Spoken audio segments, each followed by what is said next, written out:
अंधेर नगरी चौपट राजा। दो साधु एक तीर्थ यात्रा पर निकले। इनमें एक गुरु था और एक चेला। वापस लौटते समय उन्हें रास्ते में एक नगर मिला। दिन डूबने में 1.5-2 घंटे बाकी थे। कुछ थकान भी थी, इसलिए आराम करने के लिए वहीं रुक गए। गुरु ने सामान लाने के लिए चेले को बाजार भेज दिया और खुद खाना बनाने की जुगाड़ में लग गए। गुरु आसपास से 4 ईंटों और सूखी लकड़ियों का इंतजाम कर लाए। अब चेले के आने का इंतजार करने लगे। चेला जाया और खरीदकर लाई हुई चीज गुरु के सामने रख दी। गुरु देखकर दंग रह गए, यह क्या लाया है? चेला प्रसन्नता से बोला, खाजा लाया हूँ। गुरुजी, नगरी बड़ी मजेदार है। बाजार को देखकर तो मैं भौंचक्का रह गया। हर चीज टका सेर। कुछ भी ले तो भाजी को फाटो पीटो, आटे को गूंथो, फिर बनाओ। इन सब झंझट से बच गए गुरु। बस 1 टके का है यह 1 सेर खाजा। गुरुजी बैले की नासमझी पर मन ही मन दुखी हुए, लेकिन क्या करते।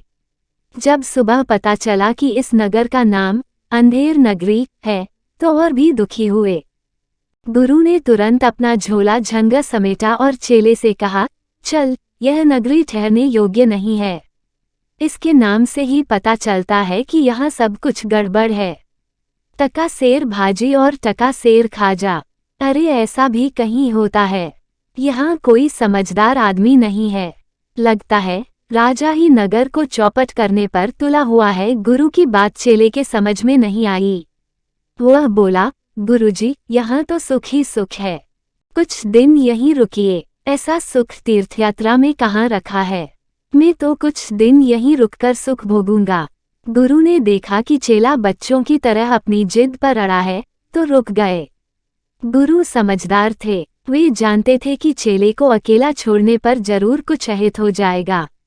गुरु अपने लिए रोज सादा भोजन बनाते, जबकि चेला नगरी का खाजा मिष्ठान खा खाकर मोटा होता चला गया।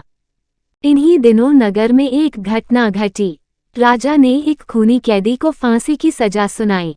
उस कैदी को फांसी देने के लिए गले में डाला जाने वाला फंदा बड़ा बन गया। राजा चिंतित था, क्योंकि फांसी देने के मुहूर्त तक दूसरा फंदा बन नहीं सकता था और यह भी नहीं हो सकता था कि फांसी देने का मुहूर्त आगे बढ़ा दिया जाए।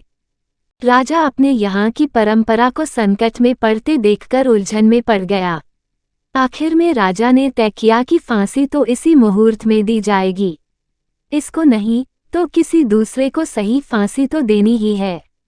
राजा ने अपने सैनिकों को आज्ञा दी कि जाओ, नगर में जो भी व्यक्ति सबसे पहले सामने आए, जिसकी गर्दन इस फंदे के अनुसार ठीक बैठे, पकड़ लाओ और फांसी दे दो।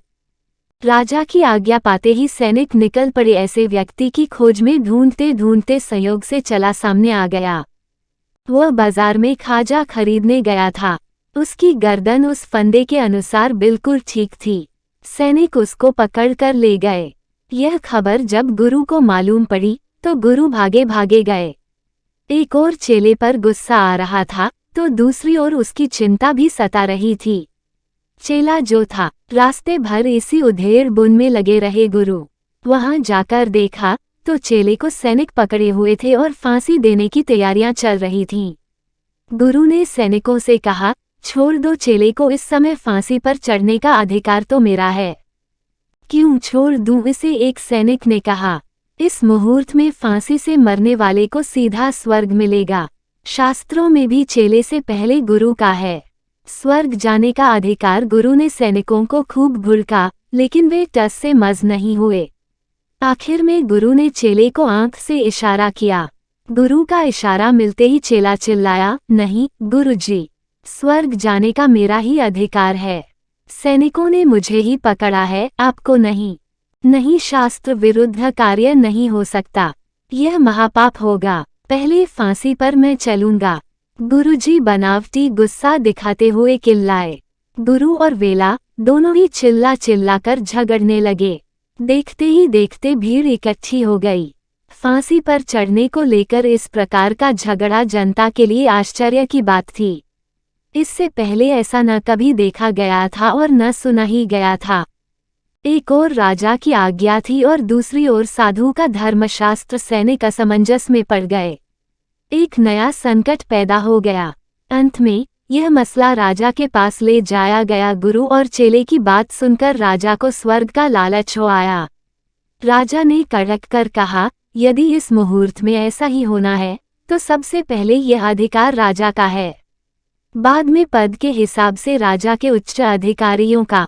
गुरु चेला मिलकर दोनों ही चिल्लाते रहे, लेकिन उनकी बात किसी ने न सुनी। सैनिकों ने उन्हें हटाकर एक तरफ कर दिया।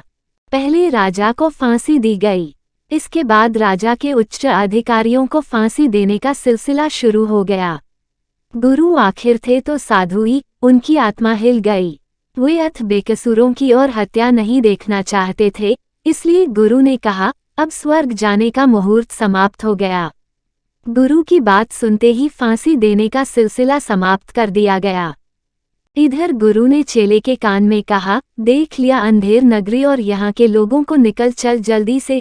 चेला चुपचाप गुरु के पीछे पीछे चला गया। उसके बाद जब भी इस नगरी के बारे में जिक्र किया जाता तो गुरु निम्न पंक्तियां कहने से नहीं चूकते थे। अंधेर नगरी चौपट राजा, टके शेर भाजी, टके शेर खाजा।